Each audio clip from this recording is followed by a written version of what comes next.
The Texas night stretches along Highway 40 like an open wound across the horizon. What danger awaits this quiet trucker? For motorcycle headlights slice through the darkness, followed by the deep growl of a perturbable 389. At the 24-hour gas station, neon lights flicker over the wet pavement. A gray-haired man slowly steps down from the truck cab, his calloused hands gripping the keys. His eyes track four bikers pulling in. Their leader, a tall man in a leather vest, shouts to the others, "Hawks going all in tonight, huh boys?" The veteran lowers his head and walks toward the gas station's convenience store. He doesn't know it yet, but the quiet he's been chasing is about to be shattered. Some battles don't wait for the right time or place. Let's dive into this story. The rock truck stop breathes with a life of its own in the Amarillo night. Parked rigs form a temporary city of metal and diesel fumes. The convenience store glows under flickering fluorescent lights. Two waitresses are working the graveyard shift. Sarah, a 23-year-old single mom, and Betty, a roadside veteran with 15 years behind the counter. The plywood counter bears the scratches of decades. Elbows leaned, coins dragged. Coffee machines bubble without pause. The smell of diesel hangs in the air, mixing with fried bacon and strong coffee. John Rowan, 62, pushes open the glass door. He adjusts his cap with hands marked by calluses and scars, stories he never speaks of. John carries 3 decades of life on the road. A former Marine Corps sergeant, battle-tested and seasoned. He started driving trucks after leaving the service and falling into debts he never quite climbed out of. The red perturbable 389 parked outside is his home, his office, his sanctuary. Sarah smiles as he walks up to the counter. John orders black coffee and a ham sandwich. His words are slow and polite. Please and thank you are part of every sentence. Betty mentions the cold snap rolling in. He nods in agreement. 30 years behind the wheel taught John that places like this are small oases of humanity in a lonely profession. Here, truckers trade stories, lend a hand, form bonds that are fleeting but real. Rock Truck Stop had always been neutral ground. Until tonight, the roar of motorcycles grows louder outside. John glances through the window and sees 4 men removing their helmets. The leader has long hair and a scruffy beard. He wears a leather vest patched with biker club insignias. Tattoos crawl up his arms. Chains clink against his jeans. John has crossed paths with plenty of bikers on the road. Most were decent, honest, hard-working men. But these guys, he knows the type. Men who mistake fear for respect. John turns back to his coffee. It's still hot. Sometimes it's better not to see what's coming. The door swings open violently. 4 men walk in like a stormwind. Hawk, their leader, moves like the world owes him something. His small, dark eyes scan the room like a predator hunting for prey. Beside him are his 3 companions. Tank, short and stocky, arms covered in tattoos and a laugh that's way too loud. Razor, thin as a rail with a scar on his chin and a twitchy gaze. And Viper, the youngest, clearly trying to impress the older ones with over-the-top bravado. Hawk claps his hands once loud. Well, would you look at this little gem of a place? Sarah forces a smile. Betty instinctively steps back behind the counter. John keeps sipping his coffee, pretending not to notice the shift in the air. Tank strolls over to the candy shelves and grabs a chocolate bar. Viper whistles at Sarah. Hey there, sweetheart. How about serving some real men tonight? Sarah keeps the forced smile. Can I help you with something? Hawk leans on the counter, deliberately invading her personal space. Oh, you can help, darling. How about starting with your phone number? Betty steps forward. Gentlemen, if you need something, I'll be glad to assist. The old lady wants in, too. Tank bursts into laughter, spraying bits of chocolate as he chews. John tightens his grip around the coffee mug. His muscles tense out of habit, but he takes a deep breath. Hawk doesn't take his eyes off Sarah. Come on, baby. Ever been on a real Harley? You'd love it. Sarah steps back. No, thank you. I'm working. Working. Hawk glances around dramatically. This serving coffee to truckers. You deserve better. Betty steps up beside Sarah. Gentlemen, I'm going to have to ask you to show our staff some respect. Tank stops chewing. Or what? Grandma, you going to call the cops? If that's what it takes. Razor and Viper move closer to the counter, forming a loose semicircle, clearly trying to intimidate. John watches the situation unfold through the reflection in the window. His hands stay still, but his eyes start calculating distances, exits, objects that could be used as makeshift weapons. Hawk grins, revealing yellowed teeth. Relax, Grandma. We're just being friendly. He reaches out and touches Sarah's arm. She quickly pulls away. Don't touch me. Whoa. What's with the attitude? I was just being nice. John feels it. That shift in the air. The same one he used to feel in combat zones. That specific kind of silence that comes right before violence. Could this trucker turn the tables on these bikers? Hawk decides to escalate. He struts through the truck stop like he owns the place, touching products, leaving things out of place. His crew follows, creating deliberate disorder. This place has no decent music, Tank complains, kicking his soda can across the floor. Razor searches for a heavy rock station and cranks the volume to max. The music blasts through the old speakers, forcing Betty to cover her ears. Much better. Viper shouts over the noise. Sarah tries to turn it down, but Hawk blocks her path. Leave it, sweetheart. The party's just getting started. Betty heads for the phone behind the counter. Hawk notices. Where do you think you're going? I'm calling the police. No, you're not. Hawk yanks the phone from her hand. The party's not over yet. Tank grabs a beer from the fridge. Who's up for a toast? Razor grabs one, too. Viper follows. Hawk keeps the phone out of Betty's reach. John finishes his coffee.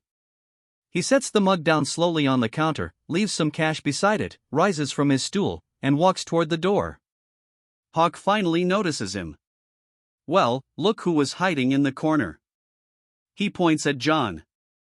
Mr. Quiet Beard. John keeps walking. No eye contact, no rush, no fear, no aggression. Hey, Hawk yells. Not even going to say goodbye. John stops with his hand on the door handle. He doesn't turn around. How rude, Razor says. Maybe he's deaf, Viper suggests, stepping closer. He's not deaf, Hawk says, walking up behind him. He's just being disrespectful.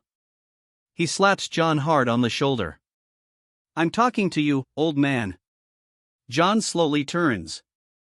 His eyes meet Hawk's. I was just leaving. There we go. The old man speaks. Tank claps mockingly. That rusty red truck outside. Is it yours? It is. Sarah and Betty watch the scene with growing concern. Sarah picks up the phone Hawk had left on the counter, but Tank catches her and snatches it from her hand. No calls, sweetheart. Things are just getting interesting. John takes a steady breath. I really need to go. Got a delivery to make. A delivery? Tank mocks. How responsible. Hawk blocks the door. Whoa there. No need to rush. How about a beer with us? I don't drink anymore. You don't drink? Hawk pretends to be shocked. He grabs a beer from Tank and offers it to John. Come on, just one. Be polite. Thanks, but no. That polite refusal irritates Hawk more than anger ever could. He was expecting fear, maybe defiance, but John's calm throws him off. You know what I think? Hawk tosses the beer back to Tank. I think you think you're better than us. John shakes his head. No, I don't. I think you do. Mr. Clean Truck Driver doesn't drink. Probably goes to church every Sunday. The others laugh. The air gets heavier. John tries once more. Excuse me. I really need to go. Hawk places his hand flat against John's chest and shoves him back slightly. What kind of cargo you hauling? Industrial equipment. Industrial equipment. Hawk smirks. Sounds pricey. What kind of equipment? The implication hangs in the air. John knows exactly where this is going. Now he's surrounded by all four. Sarah and Betty shrink behind the counter. The music still blares, drowning out any chance of calling for help. Hawk presses harder against John's chest. I asked you a question, buddy. What kind of equipment? The moment is rapidly approaching the point of no return. John knows it. There are still a few seconds left to walk away, but sometimes walking away isn't an option. Sometimes the red line can't be ignored. John locks eyes with each of the four men. Tractor parts, he replies. John takes a deep breath. I don't want any trouble with you guys, he says, his voice even lower than before. I just want to get back to my work. Hawk mistakes the calm for weakness. Trouble? Who said anything about trouble? He turns to his crew. Are we causing any trouble, boys? No trouble at all. Tank laughs. Hawk looks back at John. See, no trouble here. We just want to get to know our new trucker friend a little better. Can I go now? Hawk blocks the path again. Of course you can. I give you permission. John heads for the door again. As he opens it, Tank tosses an empty beer can at his back. It hits with a dull metallic smack and clatters to the floor. John stops. Doesn't turn around. His hands slowly curl into fists. Hawk walks up behind him. You know what you should do, old man? You should pick that up and throw it away. Good exercise for someone your age. John slowly turns. Sure, he says quietly. No problem. He bends down, picks up the can, walks across the store, and drops it in the trash, then turns back toward the door. Hawk, mistaking cooperation for total submission, decides to deliver the final blow. Hold up, Grandpa. You forgot something. John stops again. You didn't apologize. Apologize for what? For being rude. For trying to sneak out without a proper goodbye. Tank, Razor, and Viper move in again, forming a half circle. Yeah. Tank nods. Real bad manners. Hawk grins. So, what do you say? You going to apologize? John looks at each of the four, then glances at Sarah and Betty behind the counter. He sees the fear in their eyes, sees them trembling. He turns back to Hawk. Sorry. The word comes out soft but clear. Hawk beams, proud of his so-called victory. There we go. See how easy it is to be polite? John opens the door. Cold night air rushes into the store. Outside, his Peterbilt waits quietly in the dark. Later, Grandpa. Tank yells. Pleasure meeting you. John walks out without looking back. The door closes behind him with a soft click. Hawk turns to his crew, arms wide. And that, gentlemen, is how you handle a softie. The four of them cheer like they've won something, then turn their attention back to Sarah and Betty, now alone with them. Outside, John walks slowly toward his truck. His boots echo on the cold asphalt. He pauses beside the driver's side door, looks back at the truck stop through the lit windows, sees the four bikers moving toward the counter where Sarah and Betty shrink in fear.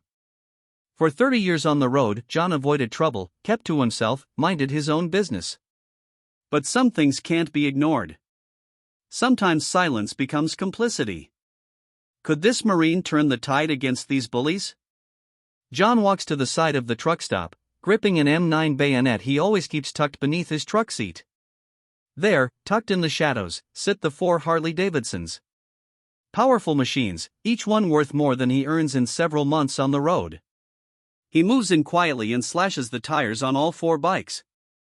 As the last tire hisses flat, he pulls out his phone and types a message into the Brothers of the Road group chat. A network of truckers spread across Texas. Rock truck stop Amarillo. For bikers causing trouble harassing the staff. Anyone nearby able to swing by? The reply comes in under a minute. On my way, brother. It's Big Jim, a trucker John has known for years. Seconds later, more messages pop up. 15 minutes out on I-40 now turning back. John slips the phone away and backs off from the bikes. His heart is pounding, but not from fear. It's the same feeling he used to get while coordinating operations in the Marine Corps. 10 minutes later, headlights slice through the night. A Kenworth T680 pulls into the lot. Big Jim parks across the station. Moments later, a Freightliner Cascadia arrives. Within minutes, 6 trucks have surrounded the station. Drivers climb out of their cabs, each one carrying thousands of miles and countless deliveries on their shoulders. Big Jim approaches John. He's a mountain of a man, 6 feet 7 inches with arms like tree trunks. What's the situation? 4 punks inside. Those women need our help. Big Jim glances at the Harleys and grins when he sees the flat tires. Looks like you already got things rolling. The other truckers join them, including Tommy, an Iraq veteran who now hauls construction materials. No one needs much explaining. Out here, respect is understood. The truckers spread out strategically. 3 near the front entrance, 2 more at the rear exit. Inside the store, Hawk has decided the humiliation of the quiet trucker was just the opening act. With John gone, his full attention is now on Sarah and Betty. Now that the party pooper's out of the way, we can get back to our conversation, he says, leaning on the counter. Where were we? Sarah steps back. You've had your fun. Maybe it's time to leave. Leave? Tank gasps in mock offense. But the night's still young. Razor grabs another beer from the fridge. Yeah, we're just getting started. Betty steps closer to Sarah, protectively placing an arm around the young woman. You know what I think? Hawk steps in closer. I think you two need to learn how to be a little friendlier with customers. He reaches out to touch Sarah's face. She pulls back. Don't touch me. Easy, sweetheart. I just want to get to know you better. Betty steps in between them. Leave her alone. At that moment, John and Big Jim step through the door. The contrast is immediate. The 4 bikers who just minutes ago dominated the room with loud voices and puffed-up gestures suddenly seem smaller. Hawk is still at the counter, but there's a shift in his posture. He's seen the truckers walk in. That's enough, John says, his voice steady and commanding. The room freezes. John walks calmly toward the counter. You okay, sweetheart? He asks Sarah. She nods, but her eyes say otherwise. Big Jim stands behind John, arms crossed over his chest. The bikers can feel the shift. Nervous glances pass between them. Hawk tries to keep up the act. We're customers.